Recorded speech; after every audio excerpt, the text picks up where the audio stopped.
Hello, and welcome back to another Bamster's Rated R podcast. This week, Comic ShopTalk.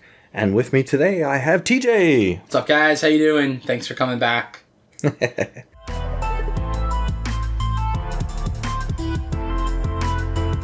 We're going to jump into it. We got a few random topics here. Some stuff that'll be coming up, characters that'll be either in movies or shows. But, first off, one thing that kind of came across my newsfeed I thought was interesting. Grateful Dead is getting a comic book about their early years. I mean, they've made everything else. Might as well do a comic. Okay, so the cool thing about this that I thought was neat is it's another story being, in a way it's kind of a documentary. I already learned something just from the article. Apparently before being called the Grateful Dead, they toured around as the Warlocks, which I thought was kind of cool. But this is almost like it's like a documentary in graphic novel form, which I thought was really cool.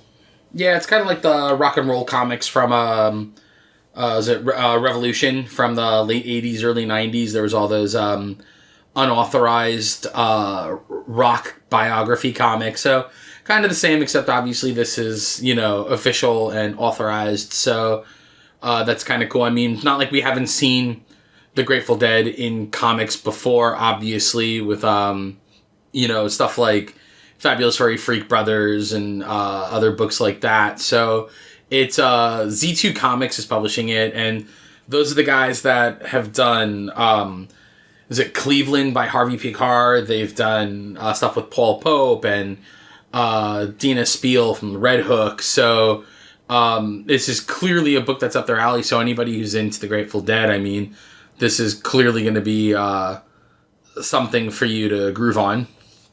And so it's not due out immediately. I mean, we're only in May here, and this isn't going to be coming out until sometime in, they said early 2020. So put that pint of Cherry Garcia on ice until then? Yeah, pretty much. But you can pre-order it, so we'll make sure there's a link to the website where you can go and check that out if that's something that you're interested in.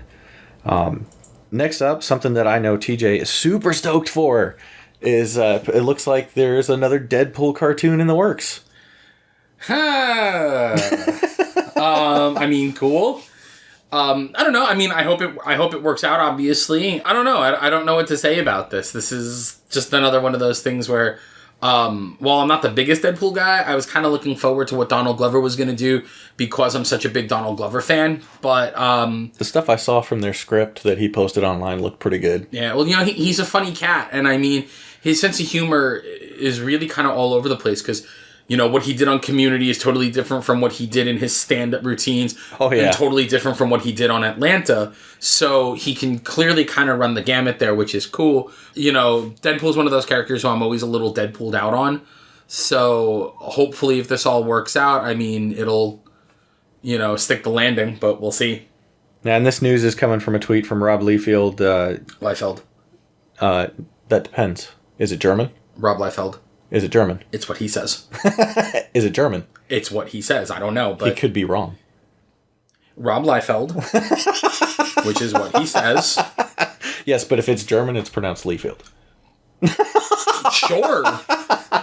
But he says Rob Liefeld. No, I was messing with you. But yeah, no, so tweet from him says, I know a Deadpool cartoon is coming sooner than later. I live in Southern California, so I know things given proximity to Hollywood. I have no idea if it's any good or which version of Deadpool it portrays. So it sounds like he's at least, putting out there that he's aware it's in production. No idea of what status or, exactly how they're going to portray the character, especially considering that this is coming from Disney now. But, I mean, we're still looking at things, R-rated Deadpool movies on the schedule for with Ryan Reynolds attached to it. So, who knows? I don't know if this will be targeted kids or it'll be an adult cartoon, but yeah, either way, should be at least humorous. I'm sure it'll be aimed at adults because it'll be the same thing as the DC streaming service Harley Quinn cartoon where they're going to aim it more towards an adult audience, which I see value in that, but I also see value in all ages content. So it all depends on what you want as the consumer, but the adult stuff doesn't always last. True. Whereas the all ages content, you've got multiple audiences. There's much longer legs as far as all of it goes. Get more mileage out of it. Mm-hmm. Yeah.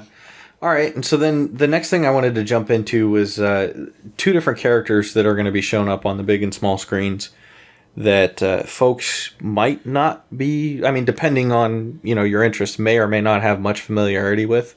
And the first one, of course, the big one would be Mysterio. And just wanted to have you maybe, tell folks a little bit about who Mysterio is and what we might be able to expect from the character in the next Spider-Man movie.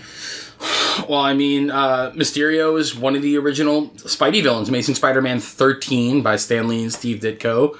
His first appearance. Almost every issue, like the first 14 or 15 issues, classic villain debut, so it's pretty cool. But as Quentin Beck is his real name. He is one of the major Spidey villains, although in the grand scheme of Marvel villains, he's kind of a B villain. But Quentin Beck, he was a special effects artist in Hollywood and working on movies, and he started using his tech and abilities to rob banks and commit crimes, and eventually, ended up becoming one of the big Spidey villains. He's super cool. He's definitely a fan favorite. Everybody loves him. The fishbowl, obviously, is one of the coolest aspects to the character. I mean, if you really want to read the best Mysterio story ever, it's Kevin Smith's run on Daredevil. It's Daredevil issues 1 through 8. It's pretty incredible stuff. I mean, what else can I say about Mysterio other than the fact that I always thought he was really cool? That costume is great. He got used pretty heavily on the Spider-Man cartoon in the 90s, so that was another kind of big love that I had for the character. They've attempted different looks for him over the years, but overall, I mean, it's always, that purple cape, the green costume, the fishbowl, and just, the means to just make Spider-Man's life a living hell. So I've always dug the character. I'm excited to see what they do with him in Homecoming, or rather, in Far From Home, but I already have my ideas on what is actually going to happen with him in there. I would say not. I'm not upset. I'm not super excited for the Iron Man armor type thing, but it does kind of make sense in the movie universe perspective, I guess. But I was a little bit astonished that we are going to get the fishbowl, even if they keep taking it off the show. I don't look at that as Iron Man armor. I just look at it as stylized in a similar format. But yeah, no, he looks pretty cool. He's not a villain that I would have expected them to go with, considering. You're talking about him being, kind of a B villain or whatever, but I think it's great that we're getting to see him, though. You said you have your ideas for him. The trailer sets it up and says he's from another Earth. Yeah. And so the appearance is that Marvel Cinematic Universe is now trying to become the Marvel Cinematic Multiverse. And it's bullshit. Yeah, Mysterio isn't exactly known for his truthfulness. So do we think, is that why Nick Fury is maybe trying to recruit Spider-Man, because he doesn't believe Mysterio, or? Most of Fury's clutch people are gone. Spoiler alert if you haven't seen Avengers Endgame. Most of Fury's clutch guys are gone. The Avengers are clearly in reformation. I wouldn't necessarily say disarray. They're clearly, kind of figuring out the next steps. Yeah. For those characters. But, Spidey is a guy that he can count on. So it's cool that Fury is going to him like that. Obviously, if Tony believed in Pete, then why wouldn't Fury? And Fury doesn't really believe or trust in anybody. So, number one, that's really cool. Number two, he's a kid, and Nick knows that he can kind of manipulate. So, because no matter how much you like Nick Fury, that's what he does. So, don't think that that's all truistic either. But number three, and I don't know anything about the movie, so it's not like I'm giving you a spoiler here. But real talk, anything that you saw in that trailer, if you believe it, then I am a Nigerian prince and I've got $1 million that I want to send you. You just have to send me your bank account info. No, really, I mean, Mysterio is a liar. He is a cheat. He is the master of illusions. That's the whole point of him. So that really cool scene with Hydro Man and Molten Man is all nonsense. It's all tricks. It's all illusions. The whole I'm from another Earth is all BS. And I cannot wait for the big reveal on all of that. I think it's going to be fun, and I think Jake Gyllenhaal's going to, be a slam dunk in the role. I can't wait. Yeah, I'm curious to see how all that plays out, because there's a part of me that, while I understand the Mysterio character like that, I do wonder if they're going to try and maybe not play the character like that, maybe at least not initially, because they do want to set up the multiverse, and you don't think they want to do that? No multiverse. I don't buy it. All right. I don't buy it at all. I was looking at the story possibilities with it that they could tell, and so, especially with like other Spider-Man characters. Why do what Spider-Verse has done better? Why can't you have both? Why devalue the other one when you can do your own thing? Why does it have to devalue that one? Into the Spider-Verse was awesome. Exactly. Why do what has already been done when you can just do something else? It makes no sense. Money machine? It's a red herring. Okay. I can't wait to see. Maybe, right? Yes. Nice. Yes. All right. So, and then moving from Marvel and the big screen to DC and the small screen, we have the upcoming Swamp Thing series. And I got to say, the little teaser tidbit they gave us of him looks great. But again, a character that maybe some folks don't really know that much about. So maybe go ahead and talk about Swamp Thing. Oh, man. Plenty of people know who that is, man. Wes Craven. Yeah, but I mean, you're talking about, I know what movie you're talking about. Yeah, Swamp Thing. Yeah, but I'm talking about, like, kids today who that movie was, like, they probably not even on their radar. It's so ancient. No, man. As much as it wasn't my cup of tea, one of the few books that come out of the New 52 that really seemed to have any real critical traction was Scott Snyder's Swamp Thing book. So, I mean, people know the character. But I mean, the long and short of it, and it depends on what you believe about the character, but essentially, the Swamp Thing is, Dr. Alec Holland, and he was, an ecologist, botanist, all this stuff, and he was, developing this, work to help the environment, and, Anton Arcane, finds out about it, and he ends up killing him, and all this stuff. It's much more complicated, and I'm clearly glossing it over, but, he ends up, as he is doused in these chemicals and the flames, and he's burning up, he ends up becoming one with the swamp, and he becomes the Swamp Thing, but it gets so much bigger than that, because you find out at a certain point that the Swamp Thing and Alec Holland really aren't the same person at all, and Swamp Thing is its own being, and he is part of this interconnected insanity in the DC universe called the Green. And then there's, the Green, it's all characters that are connected to the Earth, like the Floronic Man and Poison Ivy and, Swamp Thing and Abby Arcane and characters like that. Then there's the Red, and it's characters who are connected to the animals. So Beast Boy and Vixen and Northwind and, like I said, gets all crazy. Either way, though, all the best Swamp Thing stuff. And no disrespect to Alan Moore's work, obviously, because that stuff is incredible.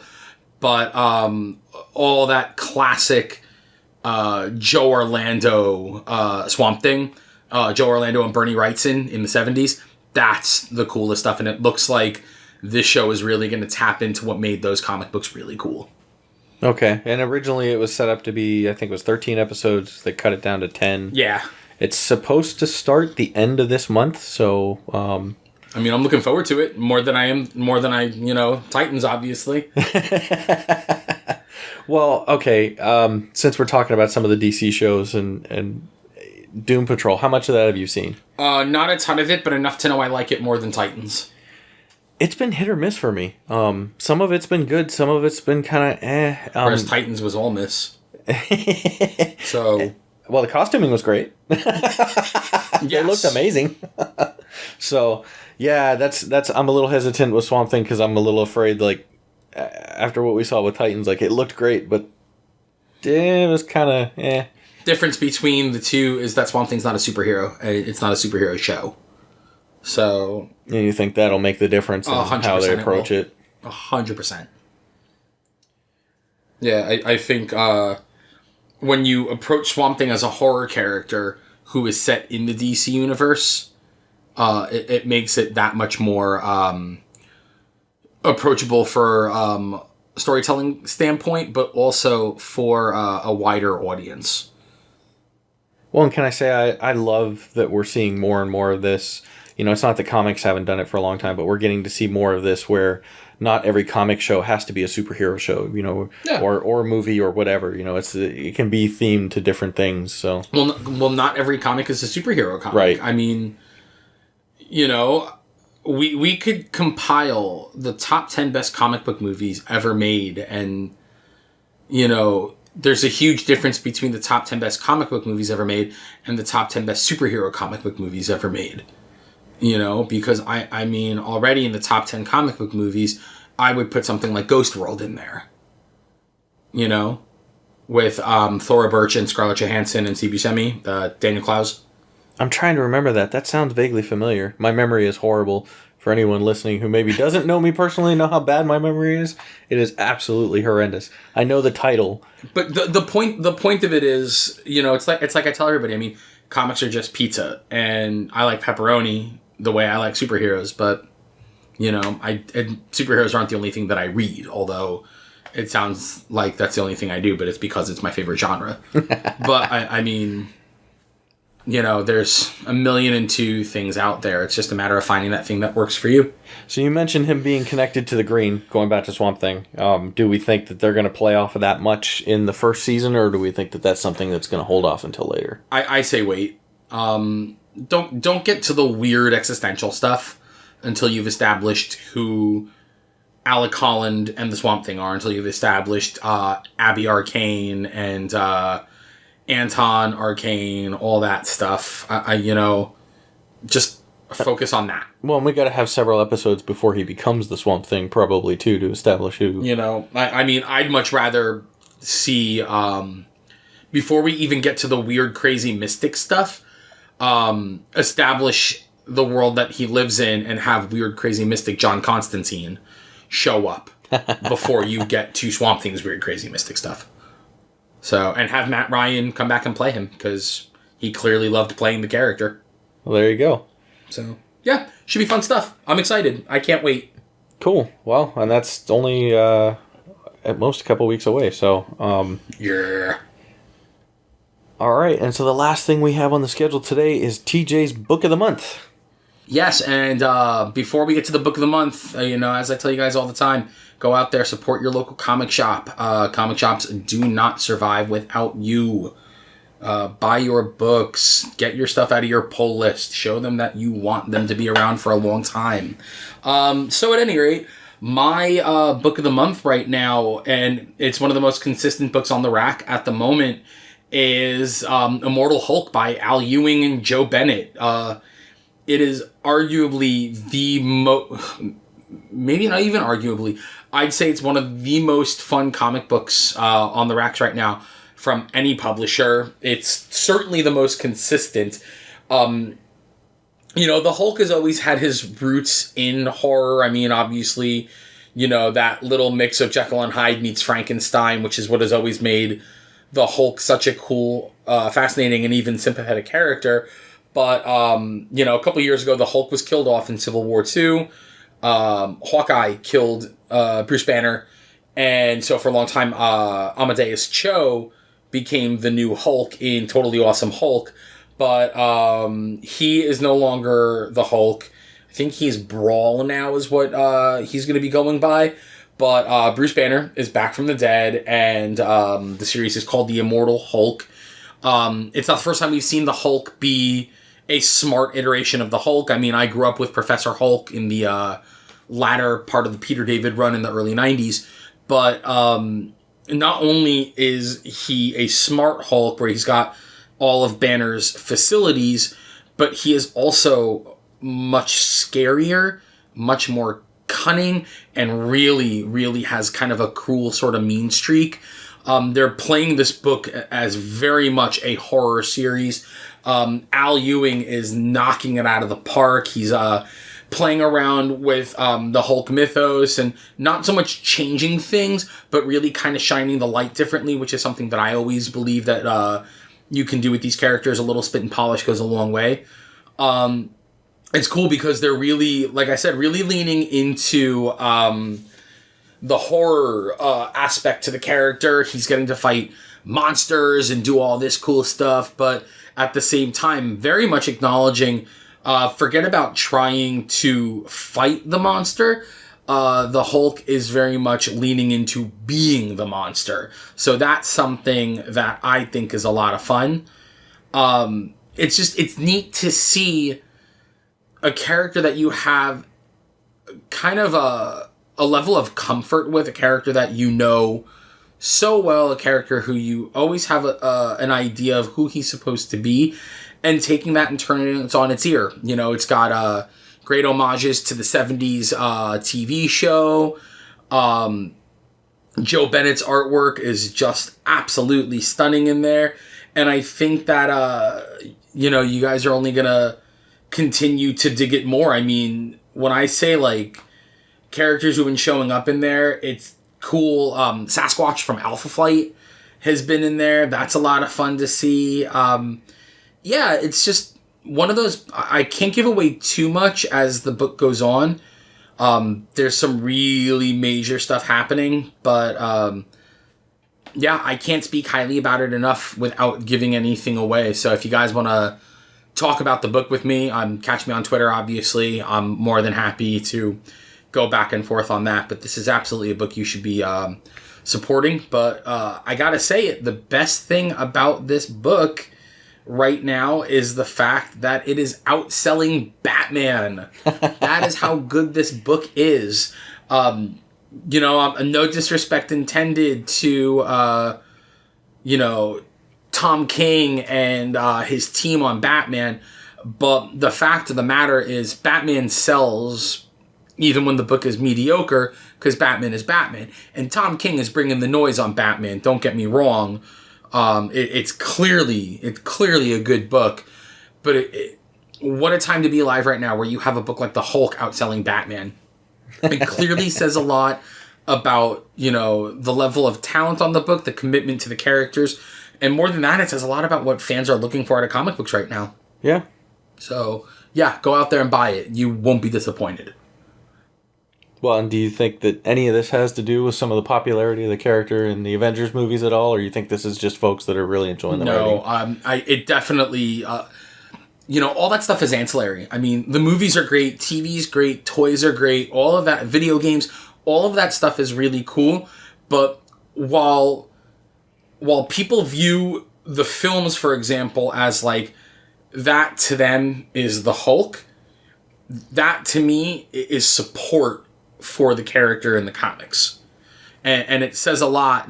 Al Ewing has done some really great Avengers work over the last couple of years. I'd love to see him take those characters on again, but this says a lot about what he's doing in there, and I think it's nice to have a new and fresh voice on a character who we really do take for granted. When you mentioned earlier, too, growing up with things like Professor Hulk and intelligent version of it. Grey Hulk, too, is another one that that had some intelligence to him. I don't remember the level, but I do remember that. It wasn't Banner intelligence. He was more like a normal street smart, cunning sort of guy, and that was what was cool about Professor Hulk. In the comics, was he had Banner's brilliance, the Grey Hulk's edge, and the Green Hulk's strength and rage. So it was always one of those things that made that character perfect, as everybody called him for a long time at that point. So this one I think is a lot of fun because this is the first time that I'm not scared of the Hulk because I pity his situation. I'm scared of the Hulk because he's enjoying the situation. And I think that makes it really cool. Something in his death has led him to take a darker turn. For sure. And I mean, look, he's still, more or less he's still a good guy. But I'm not going to see him teaming up with the Avengers anytime soon. So, and that's great. Maybe the Savage Avengers. I even see him slaughtering them too. Oh, I see Conan. I see Conan loving that. I'm sure Brother Voodoo's going to be like, screw this, I'm out. Elektra will know discretion's the better part of valor. But guys like Conan and Wolverine and Venom, have at it. So I think that would be fun for sure. Cool. Well, on that note, we're going to end it for this Comic Shop Talk. Thank you again for sticking with us. We hope you enjoyed it. Go check out the Immortal Hulk. Definitely sounds like an interesting book. It's one I haven't looked at yet. Definitely a lot of fun, guys. Check it out. And like I said, support your local comic shop. They don't exist without you guys. All right, guys. Adios. Later.